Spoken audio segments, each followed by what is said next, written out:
Bienvenidos alumnos a nuestra última clase del año, primera clase online, última clase online y vamos a seguir así por el momento. En esta ocasión vamos a ver sistema nervioso periférico, cuáles son las estructuras que lo componen, es decir, nervios espinales o raquídeos y nervios craneales. Y si llegamos y no se hace muy larga la clase, vamos a ver la clasificación funcional del sistema nervioso periférico. Bien, sin más rodeos, comencemos. Bien, nervios espinales.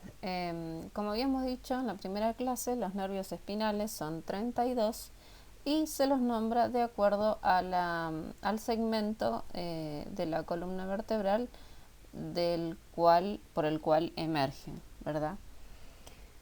Entonces así tenemos los nervios cervicales, los nervios torácicos, los nervios lumbares y demás. Bueno, los nervios espinales son mixtos. ¿Por qué son mixtos? Porque son tanto sensitivos como motores. Bien, acá coloqué una imagen, un corte transversal de la médula espinal para repasar lo que vimos en la primera clase. Recordemos que teníamos la sustancia blanca y la sustancia gris. La sustancia gris se organizaba en estas estructuras a las cuales se les llama haces o astas.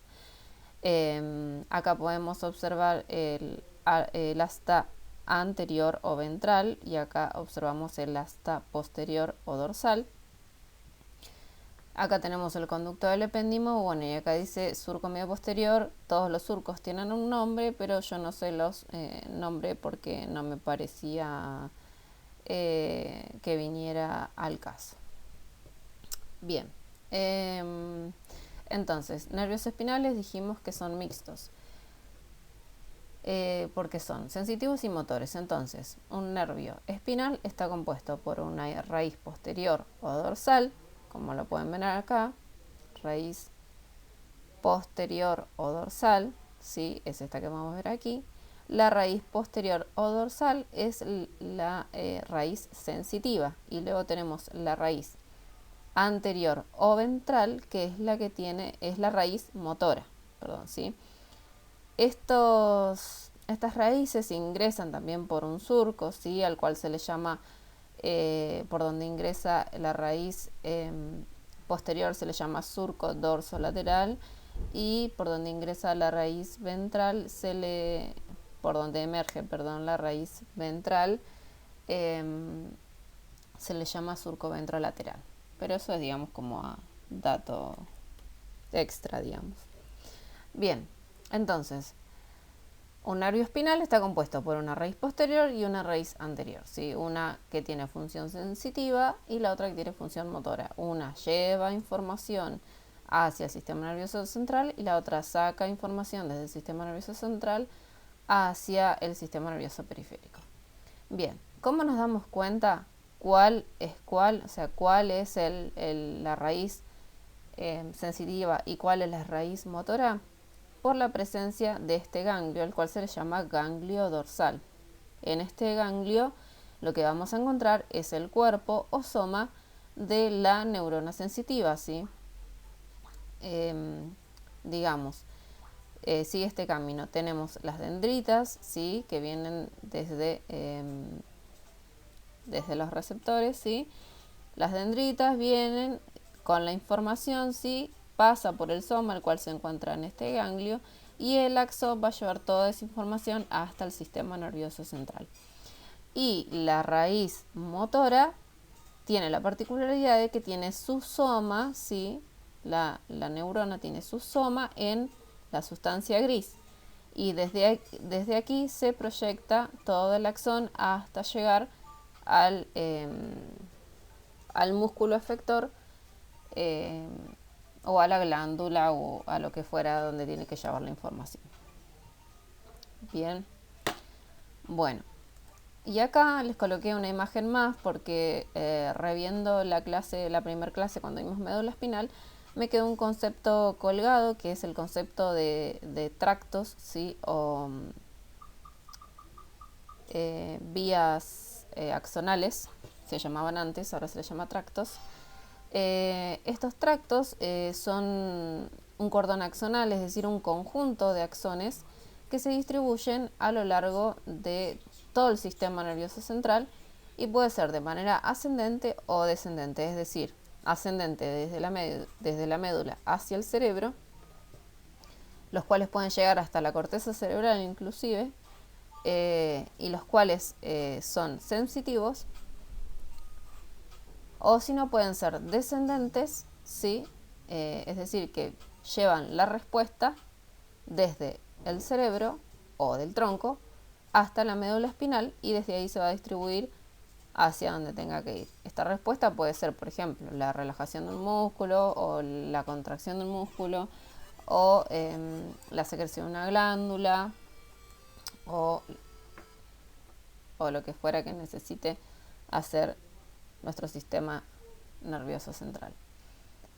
Bien, acá tienen algunos ejemplos. Tenemos aquí el tracto espinotalámico lateral y aquí tenemos el tracto córtico espinal. Son varios, acá solamente nombran dos. Y como pueden darse cuenta, el nombre nos indica, digamos, la dirección, ¿sí? Y hasta dónde va a llegar esta información. Por ejemplo, tracto espinotalámico comunica la médula espinal con el tálamo. Y, por ejemplo, el córtico espinal comunica la corteza cerebral con la médula espinal. Bien. Bueno, continuamos. Bien, hablemos del concepto de ramos. Una vez que la raíz posterior y la raíz anterior se unen para formar el nervio espinal, una vez que salen por el foramen vertebral que le corresponde, se vuelven a bifurcar en unas estructuras a las cuales se les va a llamar ramos. Bien, estos ramos tenemos 4, ¿sí? Tenemos un ramo posterior, un ramo anterior, un ramo meningio, ¿ven? Acá los pueden observar, ramo posterior, ramo anterior, ramo meningio, ahí apenas se ve, y luego tenemos los ramos comunicantes, que ya los vamos a ver cuando lleguemos al sistema nervioso autónomo. El ramo posterior o dorsal, ¿sí? Es aquel que inerva los músculos profundos y la piel de la superficie dorsal del tronco. El ramo anterior o ventral, ¿sí? Es aquel que inerva los miembros superiores e inferiores y la piel de la superficie externa y ventral del tronco. Y el ramo meningio, ¿sí? Que pueden observar aquí, es aquel que vuelve a ingresar, ¿sí? Por otro foramen vertebral y inerva tanto las vértebras como los ligamentos intervertebrales, los vasos sanguíneos de la médula y de las meninges. Bien, ahora, de este ramo anterior, ven que es mucho más grueso que los demás, de este ramo anterior van a salir otras estructuras a las cuales se les llama plexos. Bien.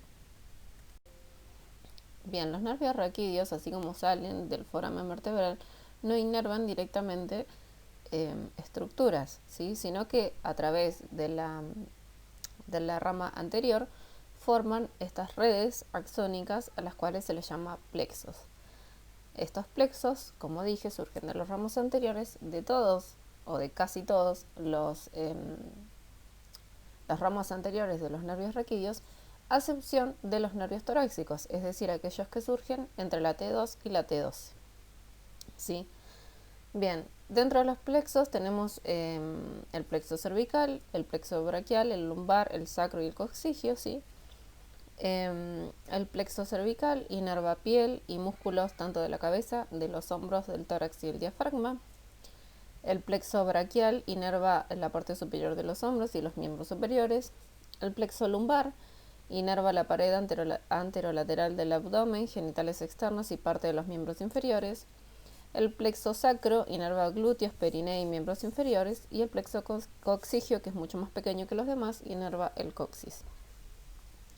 Además está decir que estos plexos obviamente están a ambos lados de la médula espinal, ¿sí? Cada uno inerva una parte del cuerpo, la mitad del cuerpo, ya sea derecho o izquierdo.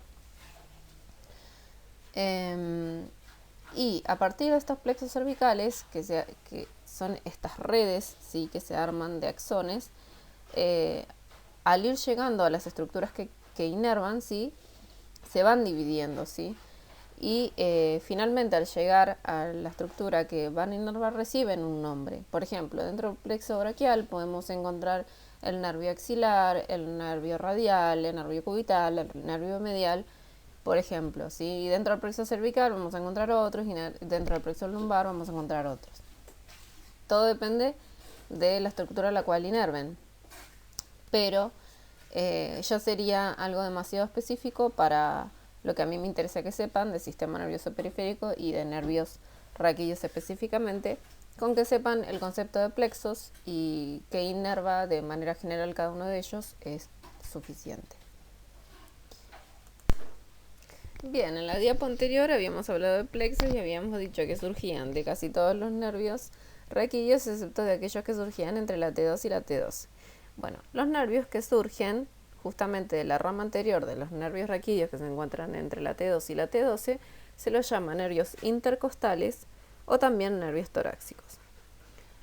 Estos nervios, a diferencia de los plexos, se conectan directamente con la estructura a la cual inervan. Como bien se puede observar en esta imagen, ven que acá tienen los plexos, cómo forman esas redes tan complicadas y cómo los nervios intercostales o torácicos salen de forma lineal y van y se conectan directamente con la estructura a la cual inervan.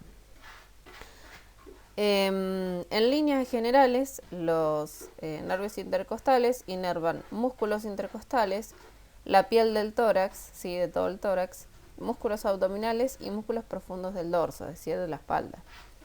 En la bibliografía los van a encontrar como por segmentos y a cada uno de ellos les colocan la estructura a la cual inervan, ¿sí? Es como demasiado específico, así que yo como que los agrupé y bueno, nervios intercostales inervan estas estructuras, punto, ¿sí? Bien, nervios craneales.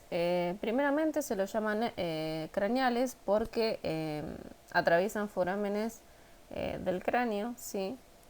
Deben recordar que más allá de que se los llame, por ejemplo, nervio óptico, nervio olfatorio, nervio oculomotor, que se los nombra en singular, ¿sí? Siempre deben recordar que vienen en par, ¿sí? Por eso se los llama pares craneales. Se los reconoce tanto por numeración, ¿sí? Es decir, en números romanos, lo cual nos indica su posición dentro del cráneo, o si no por el nombre, lo cual nos da una idea de su función.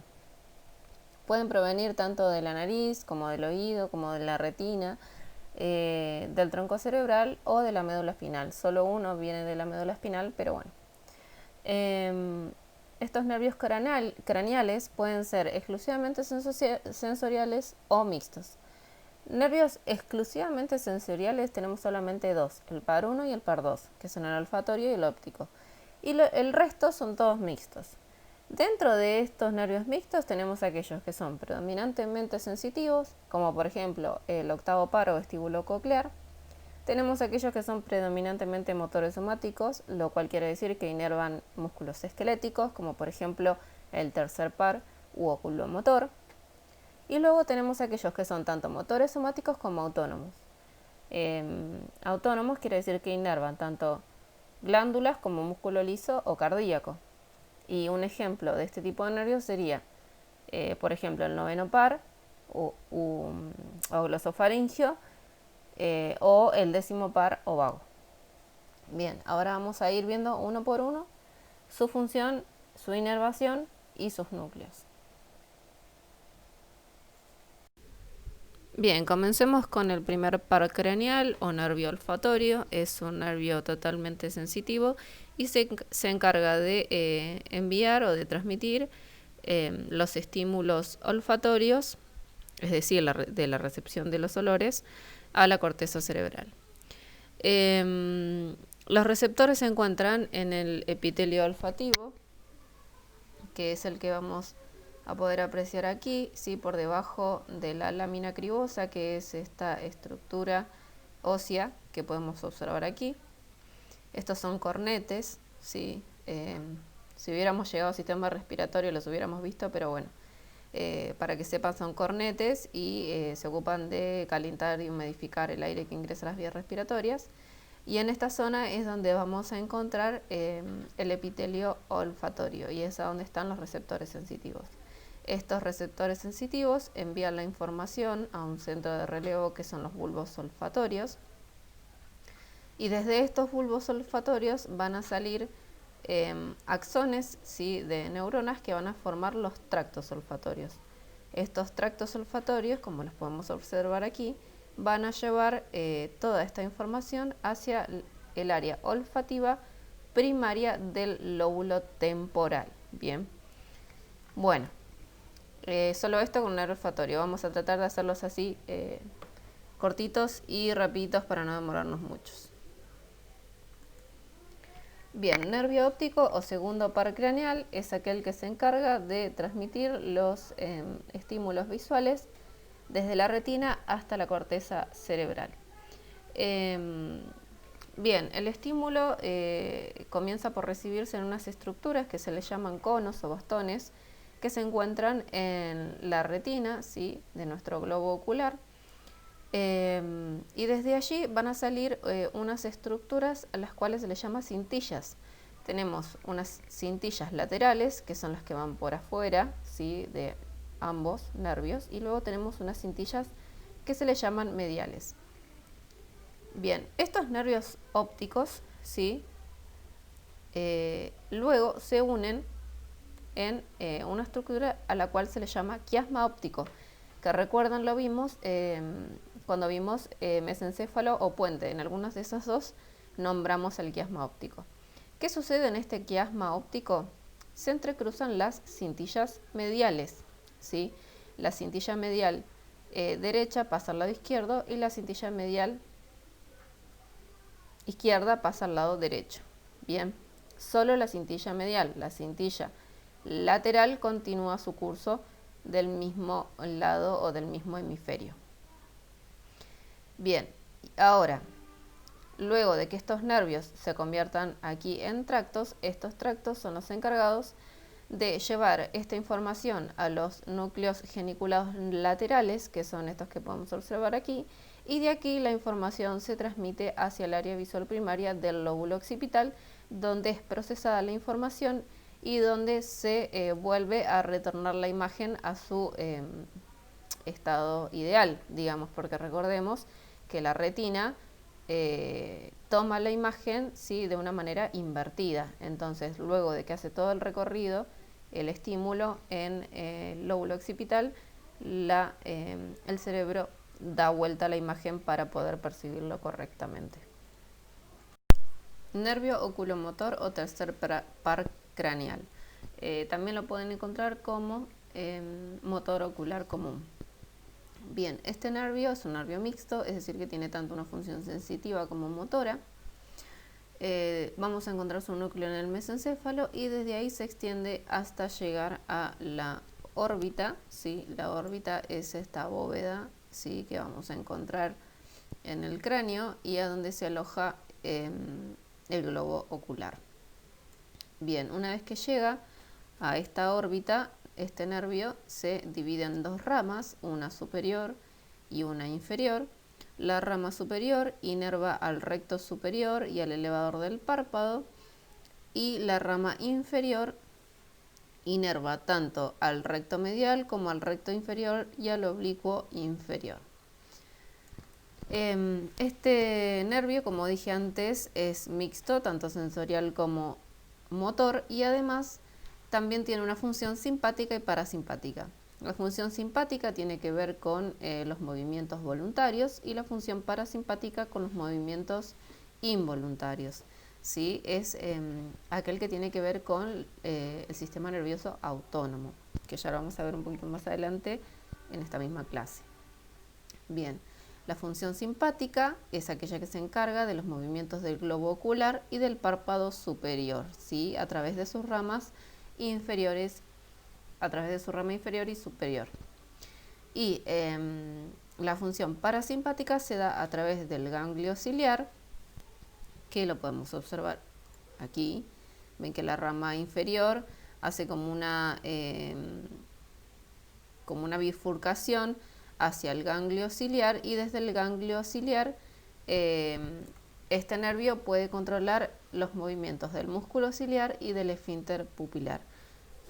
El músculo ciliar es aquel que se encarga de enfocar la imagen que estamos observando de acuerdo a la distancia en la que se encuentra, y el esfínter pupilar es el que se encarga de contraer o de dilatar la pupila de acuerdo a la luz que está recibiendo. Y también tiene una tercera función, que es la función de propiocepción, que es la percepción no visual de los movimientos y por ende de la percepción de la posición de nuestro cuerpo en el espacio. Nervio troclear o cuarto par craneal, también lo pueden encontrar como nervio patético. Es un nervio mixto, su núcleo lo vamos a encontrar en el mesencéfalo y es el único par craneal que surge en la parte posterior del tronco encefálico. Acá lo podemos observar, ven, esto vendría a ser el tronco, esta es la parte posterior, surge en la parte posterior y se extiende también hasta la órbita del ojo, solo que este nervio se encarga de inervar solamente el músculo oblicuo superior del ojo. Como dijimos, es un nervio mixto, así que tiene tanto una función sensitiva como motora. Su función motora es la que se ocupa de los movimientos del oblicuo superior, ¿sí? Y la función sensitiva es la que se ocupa a través de los propioceptores del músculo oblicuo superior de la propiocepción, que acabo de explicar lo que es en la diapositiva anterior. Nervio trigémino o quinto par craneal. El nervio trigémino es el nervio más grande de todos los pares craneales. Es un nervio mixto, tanto sensitivo como motor. Surge y tiene su núcleo en el puente, y de hecho es el único nervio que surge del puente, en las caras laterales del puente. Y tiene dos raíces, como dijimos, una sensitiva y una motora. La raíz sensitiva es la más gruesa y la motora es la más pequeña. Tiene tres ramas, ¿sí? Tenemos la oftálmica, la maxilar y la mandibular. Su función sensitiva es básicamente la de dolor, tacto, es decir, de textura, y de temperatura. Esta función sensitiva de dolor, tacto y temperatura la va a brindar a través de las tres ramas, ¿sí?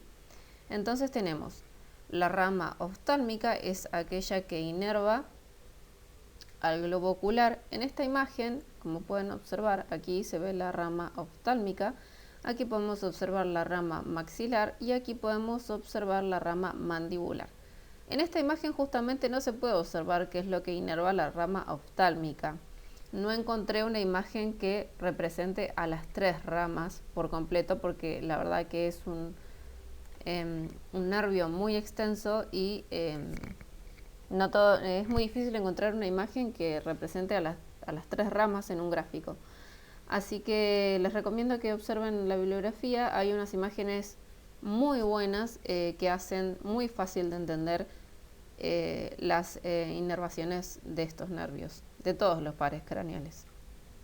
Entonces, volviendo al tema, habíamos dicho que la rama oftálmica inerva tanto al globo ocular, ¿sí?, a la piel de los párpados, las glándulas lagrimales, párpados superiores, ¿sí?, glándulas lagrimales, la parte superior de la cavidad nasal y la frente, ¿sí?, y parte del cuero cabelludo. Luego tenemos la rama maxilar, ¿sí?, que es esta que vamos a observar aquí. La rama maxilar lo que hace es irrigar la mucosa nasal, el paladar, parte de la faringe, los dientes superiores, como bien se puede observar aquí, labio superior y párpados inferiores. Bien.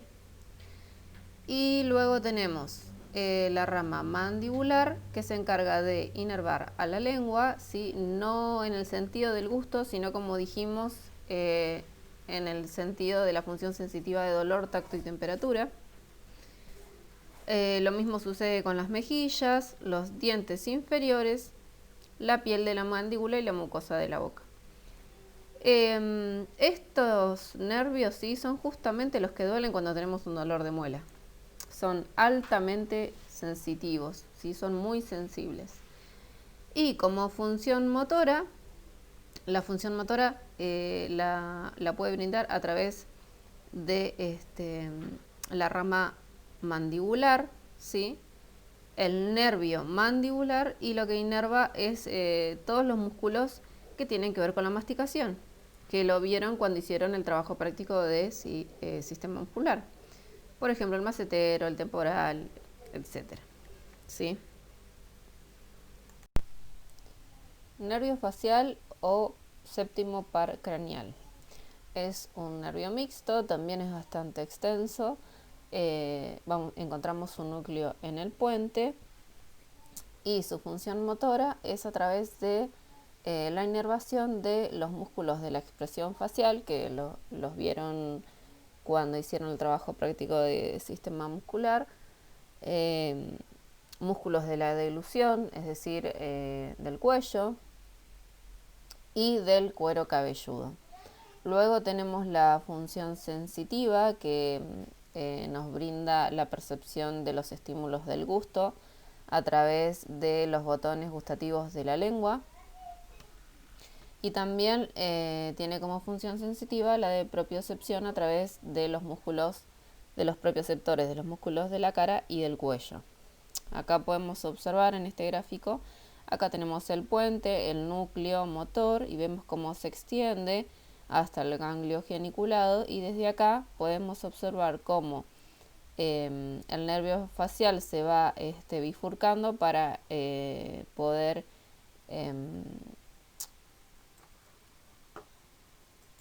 brindar todas las funciones que este contiene.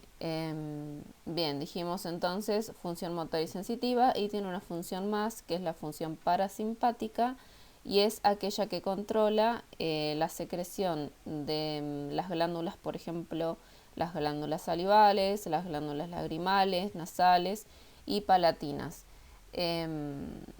Obviamente, a través de este sistema parasimpático regula la secreción de estas glándulas, como dije anteriormente.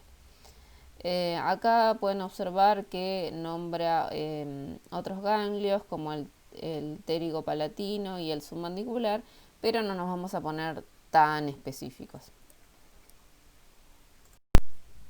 Nervio vestíbulo coclear u octavo par craneal es un nervio mixto, ¿sí? E inerva las estructuras del oído interno. Yo acá les coloqué una imagen para que ustedes puedan comprender a qué me refiero con estructuras del oído interno.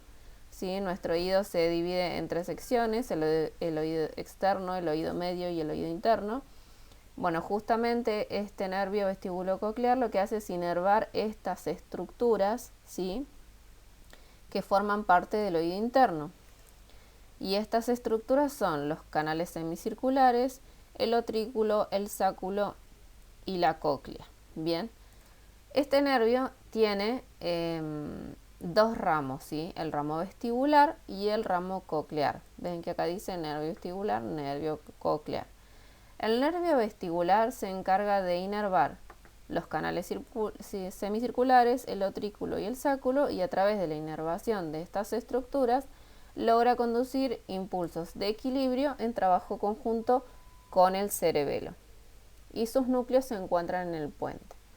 Y el ramo coclear conduce impulsos de la audición a través de la inervación de la cóclea, y sus núcleos se encuentran en el bulbo raquídeo.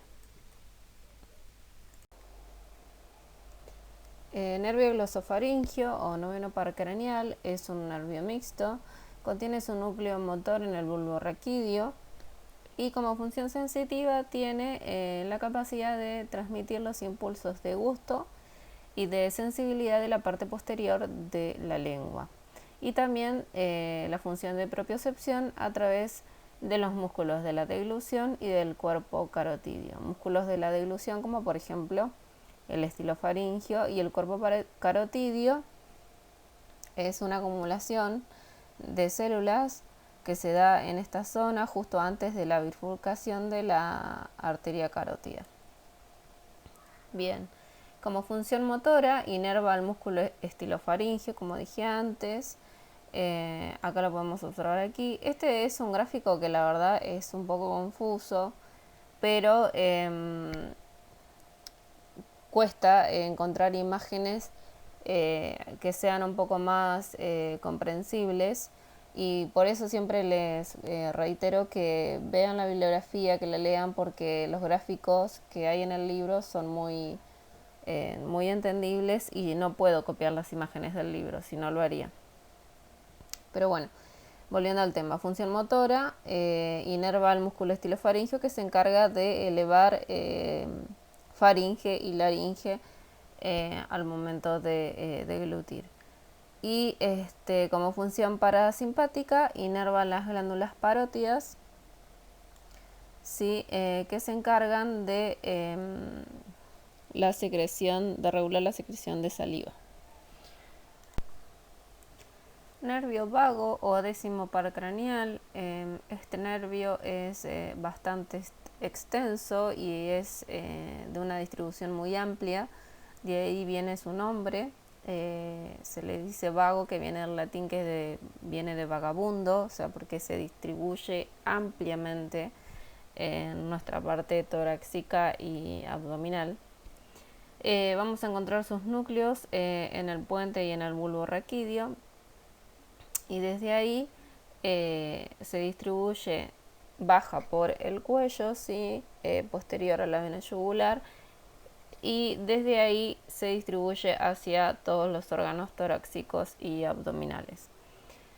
Como función sensitiva, inerva todos los órganos torácicos y abdominales, les brinda sensibilidad, y también tiene la función de propiocepción a través de los músculos del cuello y de la faringe. Por eso ustedes acá ven que dice 1 aquí, sí, esto es la tráquea y estos son los músculos de la faringe. Bien. Bueno, aquí podemos observar pulmones, corazón, hígado, estómago, páncreas, riñones, intestino delgado, intestino grueso, para, digamos, resumir. Bien, y como función motora parasimpática, inerva a los pulmones, ¿sí? Pulmones, corazón, glándulas de todo el sistema digestivo, y el músculo liso de todas las vísceras. Así que fíjense lo extenso que es.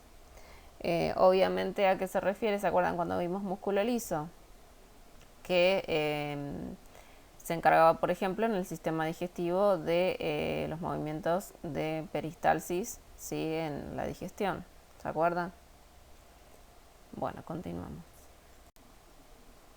Nervio accesorio u onceavo par craneal, es un nervio mixto, y este nervio tiene una particularidad, y es el único que tiene esta particularidad, y es que tiene una raíz espinal, ¿sí? Es decir, que tiene una raíz que viene desde la médula. Bien, todos los demás son solamente craneales, raíces craneales.